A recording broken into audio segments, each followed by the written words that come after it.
आज का विषय है प्रेम ही विरासत। आप सभी अच्छी तरह से जानते हैं, समझते हैं, अनुभवी हैं कि प्रेम ही विरासत है। जैसे संसार में लोगों को कह दिया जाता है, इन्हों के अंदर यह विशेषता विरासत में मिली हुई है, यानी उन्हों के पूर्वजों से उन्हें प्राप्त होती चली आ रही है। इसी प्रकार से आप देखेंगे कि प्रेम ही विरासत है। प्रेम जो विरासत के रूप में प्राप्त हुआ है, आप अपने से पूर्व लोगों को देखेंगे, उन्हों से पूर्व जब अंत में पहुंचेंगे तो ये पाएंगे जो जीवन दाता है, जगत नियंता, सुप्रीम सत्ता, उसने प्रेम विरासत में दिया है। क्योंकि वह प्रेम का सागर है, उसने अपने समान बनाया है, इसलिए सभी प्रेम के सागर के समान है। तो ये प्रेम वास्तव में विरासत में प्राप्त है। इसके लिए कोई प्रयत्न करने की आवश्यकता नहीं है।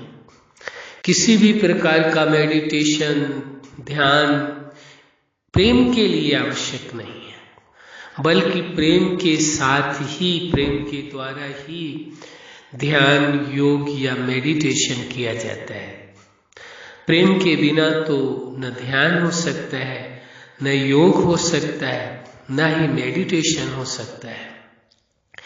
तो यह जो प्रेम ही विरासत है, आज का विषय, प्रेम ही विरासत के रूप में सभी को प्राप्त है और सभी के अंदर प्रेम है। प्रेम तो ऐसा आप लोगों ने भी देखा होगा कि हर जीव के अंदर प्रेम है। तो ये प्रेम विरासत में सभी को प्राप्त है। इसलिए इस सत्य को स्वीकार कर लेना परम आवश्यक है कि आपको प्रेम विरासत के रूप में प्राप्त हुआ है। इसलिए प्रेम के महत्व को अच्छी तरह से स्वीकार कर लेना है। प्रेम को कहीं लाने की आवश्यकता नहीं है। प्रेम के असीम अखुट भंडार आपके अंदर भरे हुए हैं। आप प्रेम के सागर हैं। प्रेम अखुट है, भंडार है प्रेम की कोई सीमाएं नहीं है आपके अंदर। जितना आप प्रेम बांटते हैं उतना बढ़ता ही जाता है। लेकिन एक बात हम बार बार कह देते हैं, प्रेम को कभी अटैचमेंट से नहीं जोड़ना चाहिए कि प्रेम लगाव है।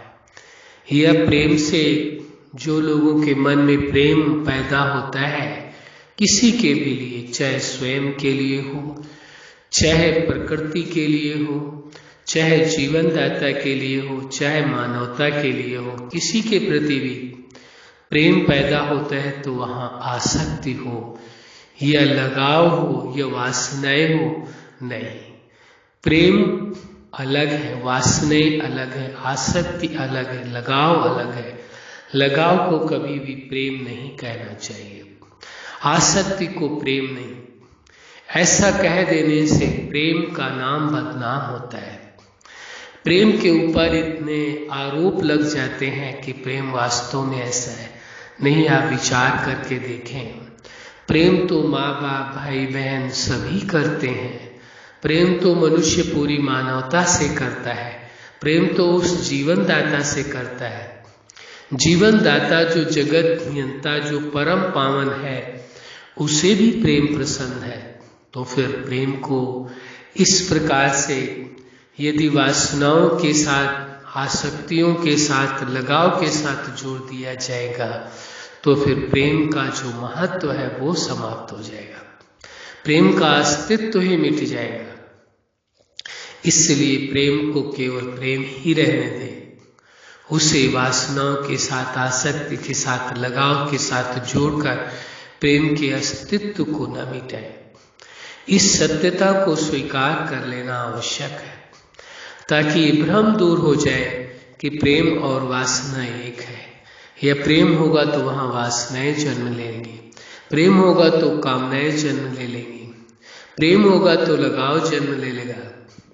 कई बार आपने देखा होगा, प्रेम का नाम लेकर के लोग माइंड गेम खेलते हैं।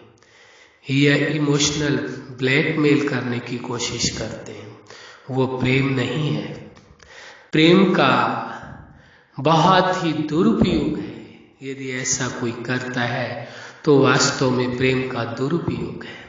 वह प्रेम है ही नहीं। वहां तो कामनाएं और वासनाओं ने प्रेम की जगह स्थान ले लिया है। फिर प्रेम को नाहक बदनाम क्यों किया जाए?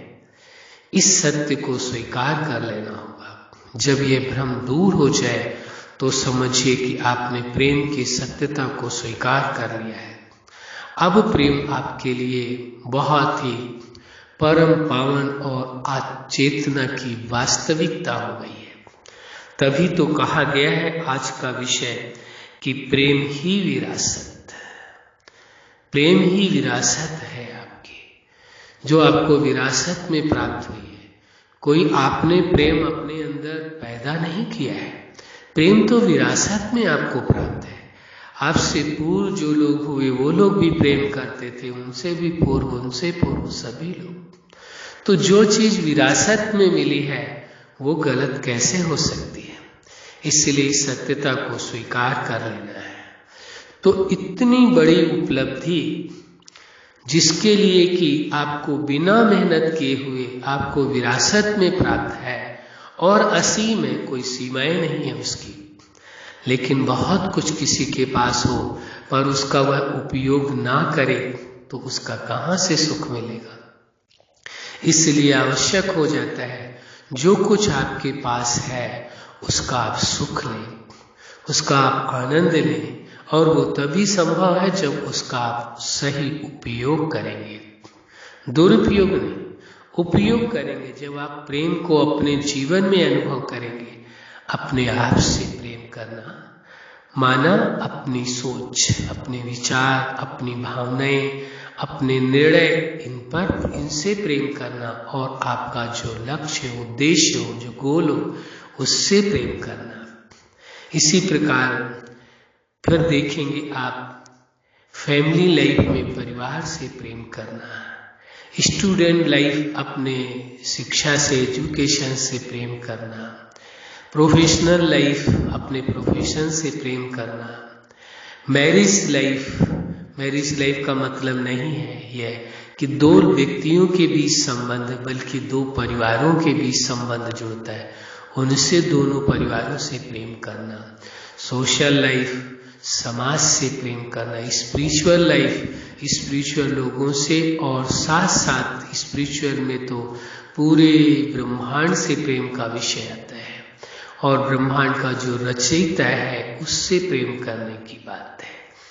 फिर नेचुरल लाइफ से अपनी प्रेम करना और सुपर लाइफ तो होती ही है प्रेममय लाइफ। और आप अपने जीवन के जीने के लिए, जीवन के हर पार्ट के लिए सिद्धांत बनाएं और उस सिद्धांतों के अनुरूप चलें, तभी वह आपकी सुपर लाइफ होगी जो आपके हाथों में है।